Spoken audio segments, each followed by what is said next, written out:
এবং জামাতের vote bank নিয়ে এখন যদি এনসিপি বাপের থেকে বড় হইতে চায়, আগামীতে বিরোধী দল তারপরে সরকারি দল, এটা বাস্তবসম্মত কি না দেখেন।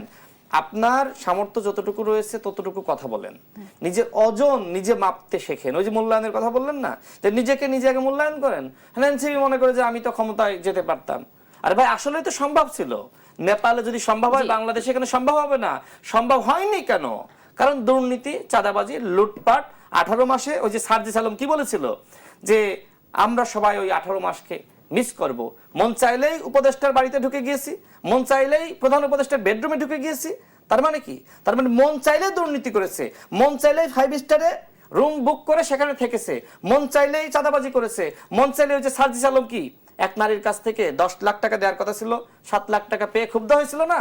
এবং সেই নারী নিজে বলছে যে তার কাছ থেকে বিভিন্ন কাজ দেওয়ার কথা বলে মোট 48 লাখ টাকা নিয়েছে। তার মানে কি? তার মানে এনসিপি এইভাবে চাঁদাবাজির টাকায় চলছে, অথচ অন্যদেরকে চাঁদাবাজ বলছে।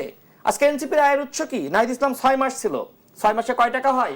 এরপরে যে নাহিদ ইসলাম এখন বিশাল বিলাসবহুল বাড়ি নিয়ে থাকে, এরপরে নাহিদ ইসলাম যে ওই রূপায়ণ টাওয়ারের বিশাল অফিসের ভাড়া দেয়, কই থেকে টাকা আসে? চাঁদাবাজির টাকায়। শেষ কথা বলি, শেষ কথা হলো আসিফ মাহমুদ বলল যে আমাদের যারা ডোনেশন করে তাদের নাম প্রকাশ করলে তারা বিপদে পড়বে। অন্তর্বর্তীকালীন সরকার তো তোমাদের ছিল, সেই সময় একই কথা বললা, এখনো একই কথা বললা। তার মানে কি? কোন দেশ থেকে কালো টাকা আসতেছে?